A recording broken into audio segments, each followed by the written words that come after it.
The tension builds as the courtroom rises. Judge Brian D. Woodard enters and takes the bench. His presence commands silence. The case, Campbell versus Campbell. This is no stranger versus stranger fight. It's family against family. On one side, Kelly Campbell, who claims she's fighting for the well-being of her young cousin's child. On the other side, Rochelle, the boy's mother, determined to defend her right to raise her son. The stakes? Nothing less than the future of 6-year-old Caleb. I brought my cousin to court because she's attempting to want to get involved in her son's life all of a sudden. But her choices, they're poor. She has childish behavior and she's not taking care of her responsibilities. Simple. She's not taking care of her responsibilities. Does she have children with you or living with you or? She has a son, 6 years old. 6 years old? Yes. And so what makes her childish? She's just, girl, she I'm wanna be in grown. these streets. She's Girl, from Hold on one second. We're gonna get to that I'm part. real grown. Okay, Miss Grown. One thing about it is grown people don't have to tell other grown people that they're grown. So just wait till I get to you and then we're gonna go ahead and get this train moving. But I'm gonna get to you. Yes, sir. Miss Rowe. Yeah, R-O, really obvious. All right, let's go. If you could change the R to a H. But the point, what I'm saying is. We're not going there, but go ahead. I'm just going to go ahead and over like Emotions that. are I understand, but let's go ahead and get to business. She's childish because she chooses to mix up her priorities. Okay. It's not flying, Your Honor. Her child, you know it's about 105 degrees. She has no AC. She has a gym fan circulating in the home. The window was cracked. The window was cracked. Ladies, let me go ahead and get something straight right here because I just wanted this to go smoothly. And I know how ladies are sometimes. Y'all like to talk and get your point across, and you're going to be heard. I promise you're going to be heard. But being heard this way, it's not going to fly. So let's go ahead and continue without any interruptions. Ms. Rowe, Got it. when it's time for you to go, I will go back to you, Ms. Rowe. Yes, sir. But for right now, please keep quiet. Can we do that? Let's get this show back on the road. Thank you, because she's rude. I didn't ask about what she is. I'm just asking you to go ahead and continue to tell me what you're going to do. I stand corrected. Oh, yeah. Kelly introduces herself with bold confidence.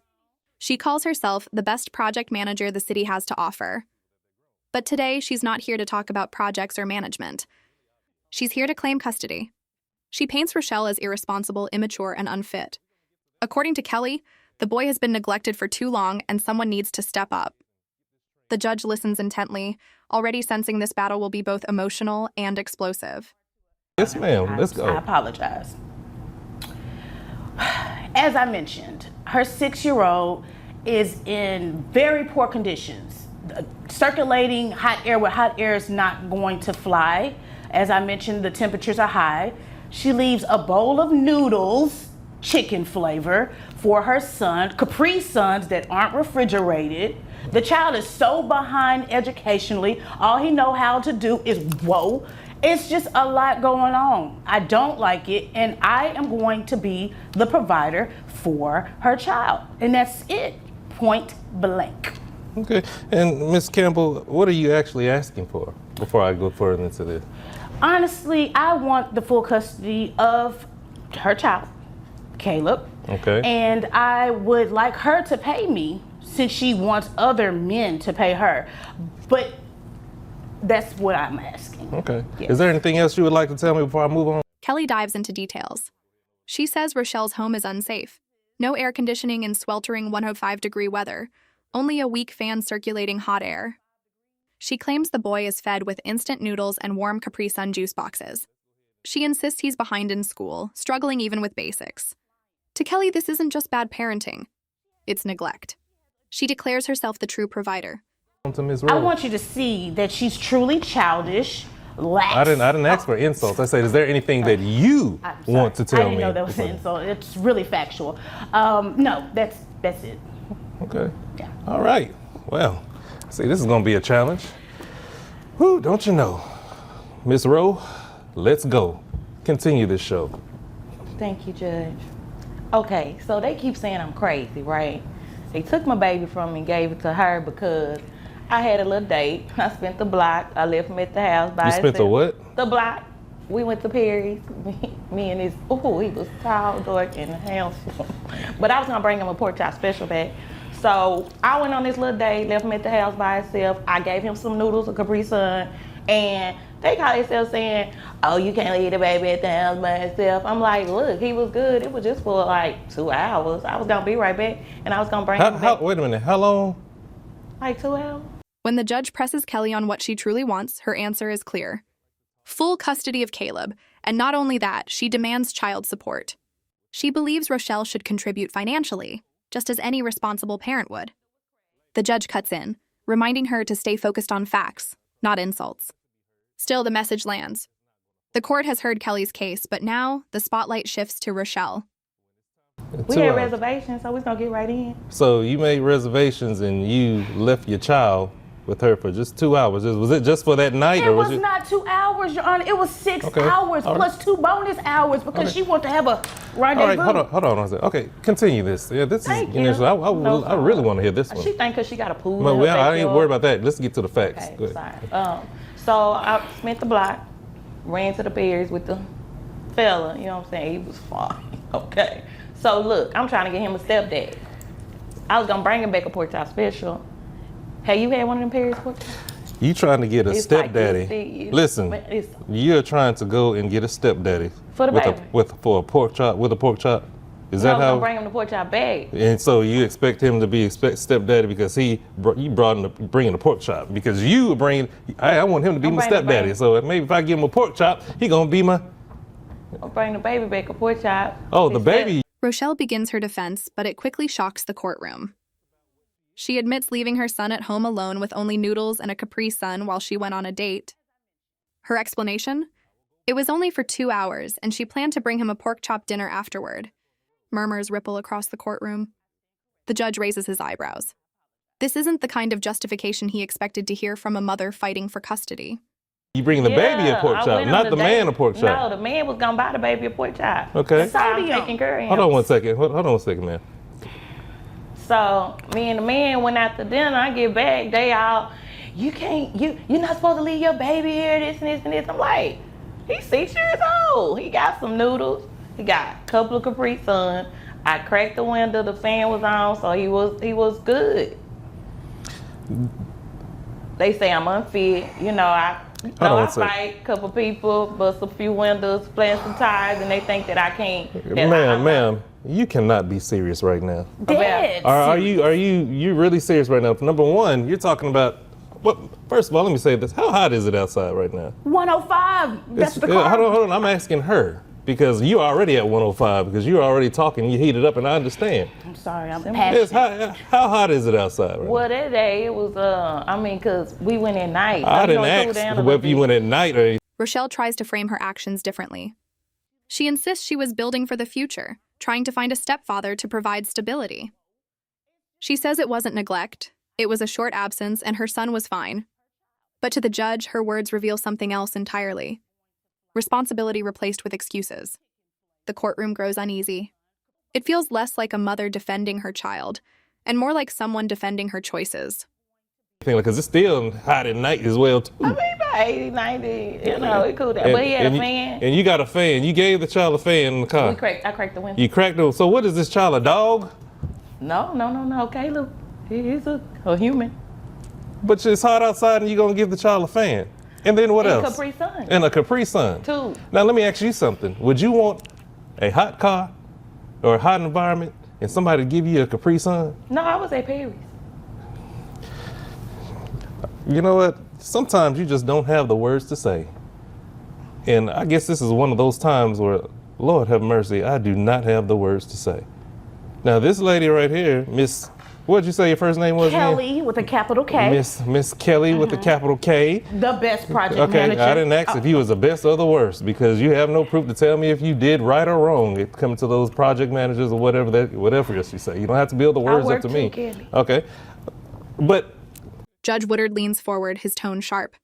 He asks Rochelle directly, "Would you want to sit in a hot environment with nothing but a Capri Sun?" His words hit hard. He reminds her that a child is not a pet. You can't just crack a window, turn on a fan, and assume everything will be fine. Rochelle tries to laugh it off, but the weight of the judge's words silences her. The tension is now unbearable. If you don't want to be done that way, why do you think that it's okay to let a child sit like that and treat him like that? For 2 hours. It doesn't matter, but I said, would you want that done? No. I mean, but sometimes we gotta go through stuff to get to the bigger picture, and I was working on this. Well, it looked like you got to the bigger picture with Paris. I did, and that's when you know the baby was gonna come with me on there. Yeah, I see. Okay. Setting him up. All right. Miss Rowe, how much do you make how much you make a year? I make 65. 65,000 a year. And doing what again? I work for insurance. Insurance. And insurance, yeah, this calls somebody else. But I'm trying to beg a baller. All right, so before I do anything else, quick question, because I almost forgot. So who pays the health insurance for this child? I do. Okay, both of y'all can't say that at the same time. So I'm the mom. I pay. It comes out of my check, $350. I love my baby. If all you've been talking about is pork chops. The focus shifts to finances. Rochelle reveals she earns $65,000 a year working in insurance. A decent salary. But Kelly argues Rochelle rarely contributes to her son's needs. Instead, she accuses her cousin of only showing up at tax time to claim the boy as a dependent. The judge doesn't hide his frustration. To him, this isn't about numbers on paper. It's about a child's welfare.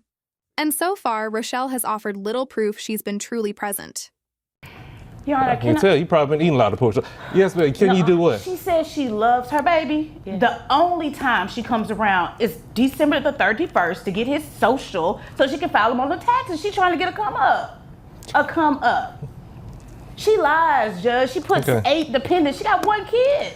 And so you're paying they're paying you obviously $65,000 for your income. Are you paying your cousin anything for keeping this child and taking care of this child? What I'm paying for? She barely will give me the food stamp. She get $1,500 in the food Okay, stamp. I see where this is going I want now, my man. baby back. Okay, yeah, there's everything. You think the world just revolves around you, because I cannot believe what I'm hearing right now.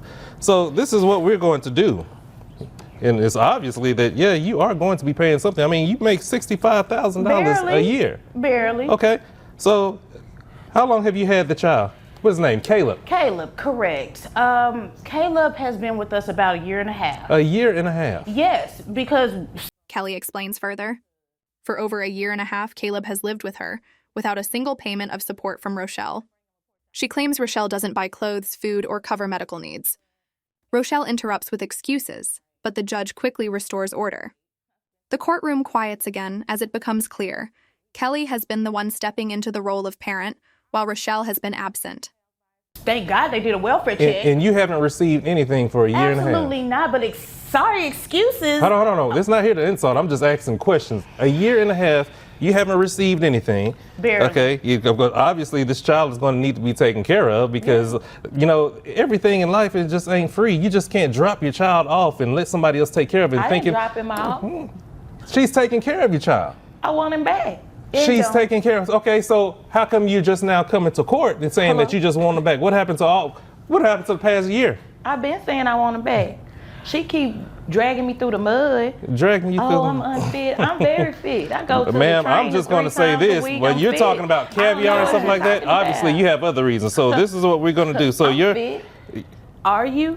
Judge, hold on, ladies, hold on. Because we're not going to go there. Y'all sound like my family during Christmas time. So, Miss Roe Campbell. Yes. You see. The judge has heard enough. His tone grows firm. He acknowledges that Caleb has lived with Kelly for over 1.5 years and that Rochelle has failed to provide support. He reminds Rochelle that parenting is not optional. A child's needs don't wait for convenience or opportunity. And then the decision comes, child support will be ordered. Rochelle is stunned. The courtroom is silent, waiting for the final figure. You make $65,000 a year, okay? You paying by your cousin $350. Your gross is $5,417, and 20% of that, with your net, is $4,401.50. Your high rim, 100 plus. We're gonna add that $163 to it. So basically, you got to pay something. You just can't. You can't just let your cousin take care of all the business while you're thinking all high and mighty with pork chops and caviar. Hold on, wait a minute. Hold on, before we get to that, let me go ahead and get this before I forget about it. So, yes, you're going to pay, okay? And the thing is, you're going to pay $1,000 $43 flat. Nothing more, nothing less. But Run you the need to bag. be at home with if you wanted your child back so bad, it shouldn't have taken this long. Okay, you shouldn't be out there with the man eating pork chops and caviar while she's up there taking care of your child and not getting. Judge Woodard does the math. Based on Rochelle's income, she will pay $1,043 every month in child support. The number is precise, the ruling unshakable. He looks directly at Rochelle as he delivers the message. No more excuses, no more pork chops, no more nights out while her child waits at home. From now on, she must contribute. It's not about her pride. It's about Caleb's survival and growth. A dime. Am I mistaken about that? None of the coins, All right. silver or copper. So before you have anything else to say, that is my decision. This case is over with. This is adjourned. You have my answer. All right, ladies, you may be excused. Thank you. The judge's closing words cut deep. If you wanted your child back so badly, it should not have taken this long. His voice is steady, his judgment final. Rochelle's pleas fall flat. Kelly, holding back emotions, finally breathes a sigh of relief. The case is closed, the gavel falls, and with it, a powerful reminder. In family court, it's not about who argues the loudest. It's about who protects the child.